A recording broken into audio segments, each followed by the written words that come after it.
Hello, welcome to the conference, which I hope you will very much enjoy, and also hope you will take some valuable insights home. Now, my name is Thomas Reuter, Professor Dr. Thomas Reuter from the University of Melbourne. And today, I will talk to you. Hold on, let me just get my slideshow started. I will talk to you about sustainable development, and I will argue that it means managing the future. And what I'll be giving you is an anthropological perspective on this central challenge of the 21st century, that is to create a new future society that is sustainable. Now, what kind of crisis is this sustainability crisis? And I will argue that it is not essentially an ecological problem that can be solved with a technical solution. Rather, it is foremost a societal problem that calls for a cultural solution. The cause of the problem is that modern lifestyles and forms of economic management are ecologically and socially unsustainable, which means they are destructive of nature and society. Now, how to solve this problem? Well, the solution is that human ecologies and our lifestyle, our economic management, all that is a human ecology, a way of relating to nature and to each others. And it is something we have created. It's a cultural artifact. And if we have created it, we also have the power to change it. So that's where the solution lies at the most fundamental level. What then is the obstacle? Why is it not happening? And the problem is, or the obstacle is contemporary worldviews. Scientific materialism, modernism, liberal individualism, capitalism in its present form, and reckless technological innovation. Let me say something very basic first about sustainability and raise the question, who really sustains whom? Is it nature that sustains humans? No, that's not really the key issue. The key issue is, the key principle of life is that life forms are differentiated and interdependent, and that they evolve together in a state of dynamic mutuality as part of a single system. Now, these systems are not static, they're dynamic, but the basic principle is mutuality. And for humans, this kind of mutuality, this interdependence, first of all, has an immediate social dimension. That means we are most dependent or interdependent with other human beings, and it has a wider ecological dimension. But I want to connect the two because I believe that the way we relate to each other in society is also going to affect the way we relate to nature. And indeed, the current problems we have are showing a continuity between social and ecological problems.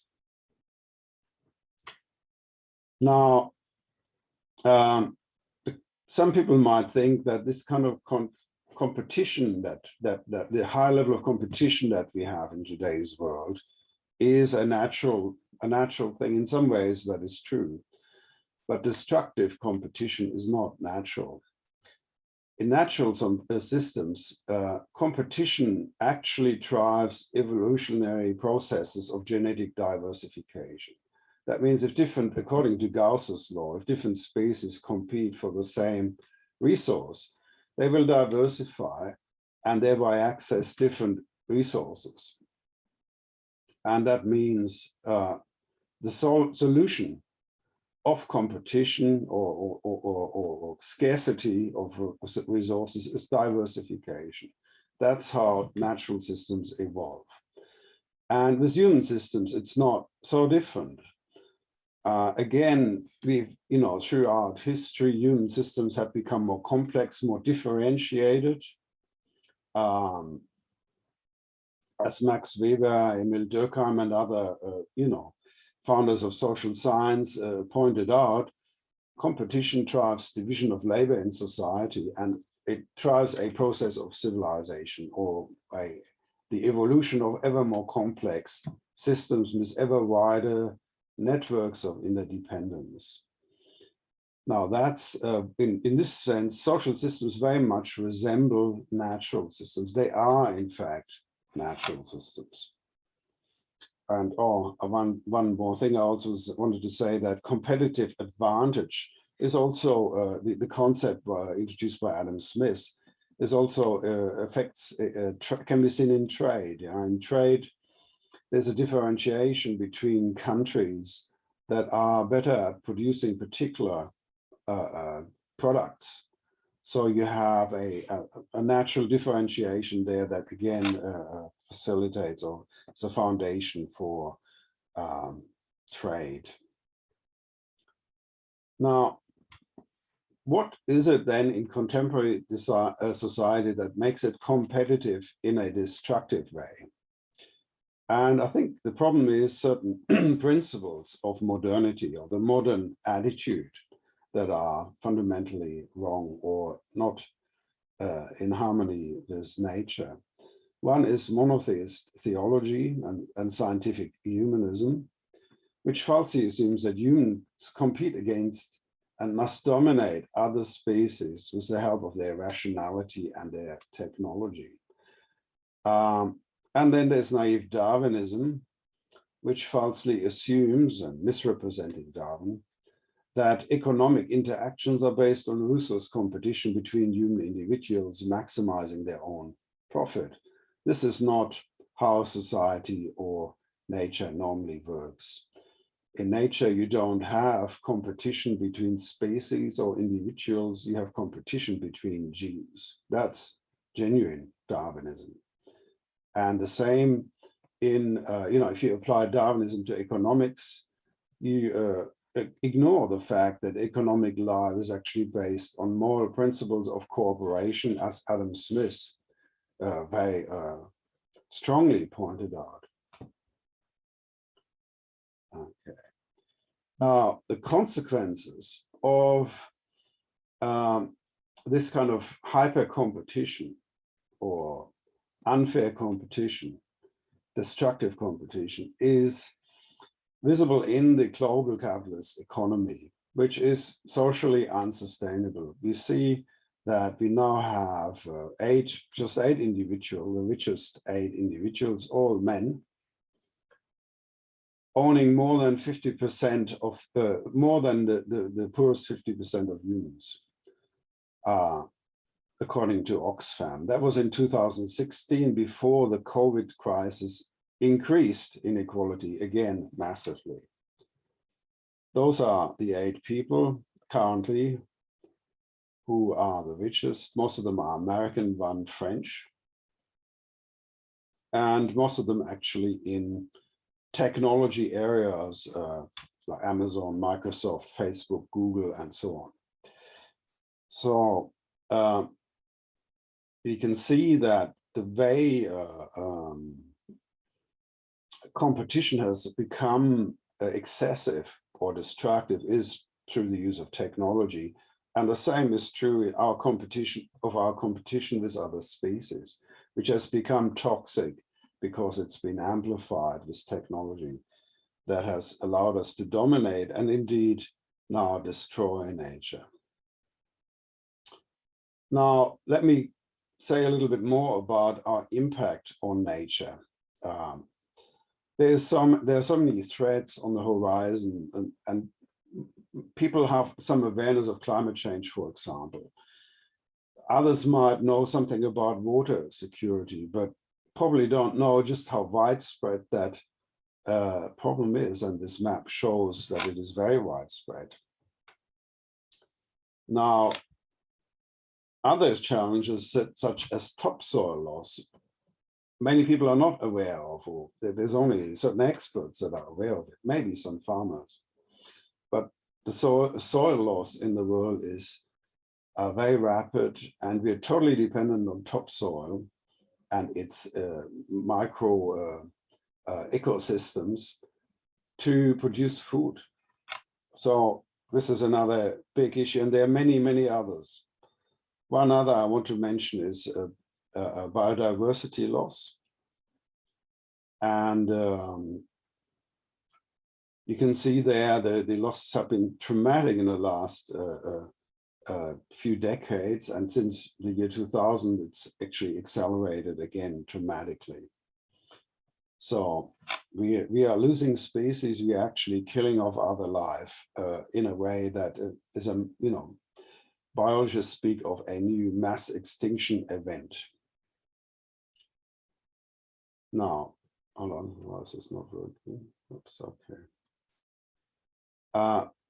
One final dimension of the crisis, or one way in which it will affect us, and again come back and affect the social sphere, is food.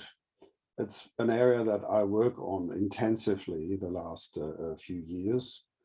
I've had a project on food security in Indonesia. Now you can see there the pink and red areas are all threatened by food insecurity. COVID has increased food insecurity massively around the world because of loss of employment and the inability of governments in developing countries to support their citizens. Now, that's how it's going to affect us. The natural crisis, the eco crisis is going to affect us and is already affecting us massively. The dimensions, of course, you know, what's driving all this, we have a growing world population, but we also have growing per capita consumption, especially in developing countries in Asia, for example. And I wanted to point out that it's not about non-renewable resources, peak oil or lithium. That is a problem, but the real problem is with renewables. It's not that we don't use enough renewables, we use too many or too much renewable resources at a rate that is beyond the rate of renewable forests, for example, water, and many other, there are many other aspects. We produce more carbon dioxide than can be absorbed. We just go beyond the capacity, the carrying capacity of the planet. That's the nature of the problem. That's why Paul Cruzen and his colleagues have called this the Anthropocene, the geological age that man created. One of the main problems, of course, is climate change, the amount of carbon dioxide we produce. We started 1 million years ago. There's been some progress. We now produce massive amounts of carbon dioxide every year. There are new records. So we are, you could say, destructive species. There have been other such species before. For example, there were cyanobacteria that led to a mass extinction event many millions of years ago. It took those bacteria several 100 million years to fill. They produced oxygen, which was a new thing back then and toxic to other life forms. It took them quite a long time to disrupt the entire global ecosystem, but they did. With the disruption we are causing is 1,000 times faster. That's the problem, and the ability of nature to adjust to that is very challenged. Now, clearly we need a transformation to sustainability, and we must ask ourselves, why is it not happening? Why is it that we haven't made the necessary changes? And sorry, one of the usual suspect, the usual explanation is complexity, the fact that system change is very difficult, and natural scientists tell us, you know, there's so many interactions between the different sustainable development goals. It's a very complex process. this kind of transformation. And every locality is different, so there are, diverse material challenges. And then the social scientists tell us that it's also about, human interests and the complexity of society, the diversity of different identities and the associated spheres of cooperation and conflict, politics, and so on. Now, when it comes to solutions, the usual idea of a solution is more technology. For example, circular economy is often mentioned. I work with a group from Future Earth on sustainable consumption and production systems. That's all very well, but it's not really quite touching the core of the problem. Some people believe that innovation will save us once again. They cite economists like Nikolai Kondratyev's and his ideas about economic epochs or cycles, which were later popularized by Joseph Schumpeter. And this is a restricted perspective on broader cyclical changes, which historians have identified, like Thomas Kuhn, who talks about paradigm shifts, and Michel Foucault about epistemic shifts. Anyway, there have been 5 Kondratiev waves so far, and each was triggered by a major technological breakthrough. Nevertheless, each one of these waves led to increased unsustainability of production and consumption. So it's this process that's actually driven us to this point of being in living in a totally unsustainable way. Here's a quick depiction of those waves. The last one was the basically the digital disruption. Okay, now technocrats hope that the 6th wave, the next contrary wave, will be towards a sustainable technology. And to some extent, that's probably true. But if you look at the whole history of the process, we can see that technology in the service of greed and as a tool for domination has not been the solution. It's the very root of the problem. And as Albert Einstein pointed out, you can't solve a problem with the same mode of thinking that created it. So we have to beware of the false promise of technological wonderlands. Here's an image from the 50s of this utopia, this technological utopia that we have been pursuing for a long time now. And it hasn't created a paradise on earth. It has, in some ways, lifted living standards, but at great cost, especially to the environment. Now, and also we should consider now, if you look for alternatives, that in Schumpeter's history of human civilization,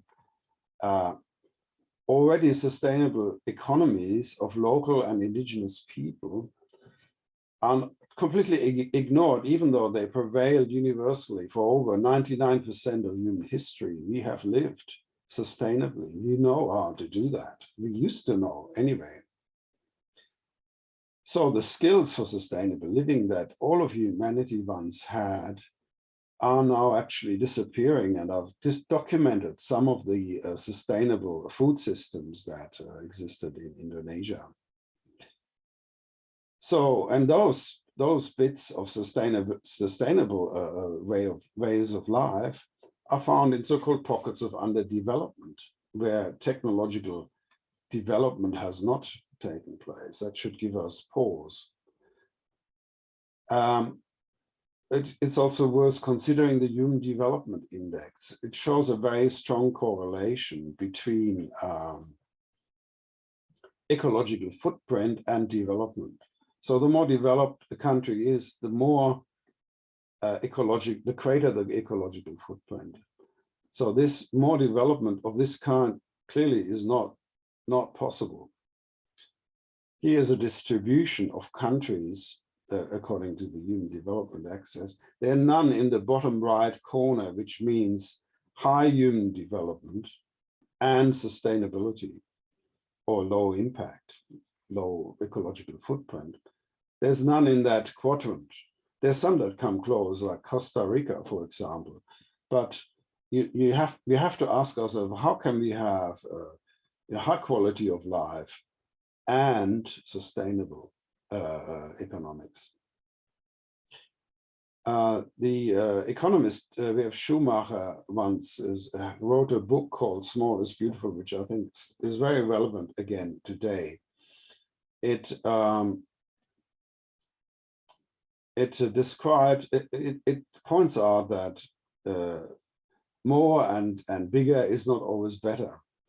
And I give some example. One example in this diagram here shows fisheries. If you compare large and small scale fisheries, you find that the large scale fisheries actually receive many more subsidies, state subsidies. They don't really employ a lot of people. The annual catch is about the same, but almost a huge amount of that, from the large scale fisheries goes into fish meal and oils, not human consumption. Large fisheries consume a lot of oil per ton of fish caught, and they destroy a lot of marine life that is not actually being consumed by people, whereas small fishes manage with little fuel and little bycatch. The same is also true of small farming, small-scale farming. 2/3 of the world's food is produced by small farmers on 1/3 of the land only. So there are different ways. There are many things we can learn from sustainable traditional ecologies. And if you look at the social end of the scale, but the continuity from the social to the natural, you find that those traditional economies are based on moral economy principles in the sense of Scott and Thompson and other theorists. Now, moral economy ultimately means system thinking. It means responsible thinking, thinking of the whole when you make decisions. It means social cooperation on all scales, across sectors. It means reduced material consumption, and security is very important there, because when people feel secure that their basic needs are met, they don't tend to overconsume as much. And we must forget the obsession with GDP, with economic growth, and there's a lot happening in that space around the world. New Zealand, for example, is moving in that direction. Other countries too. And we have to change back the mode of production. So we must avoid use of non-renewables, of course, because they are finite. And we must limit the use of renewable resources to the renewal rate. There is no way around it. There is no future for a system that is not sustainable. We must reuse, repair, and upgrade items as much as possible, and then, and only then, recycle them in a closed loop production system with minimal wastage. That means producing products of superior quality and durability. You can easily do that with warranty legislation. Short supply chains to save energy, all these kinds of measures will be necessary.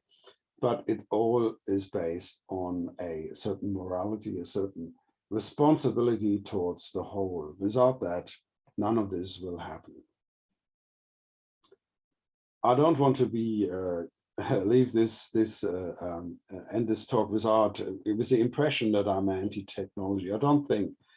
I think that technology will have a place in our future society without a question.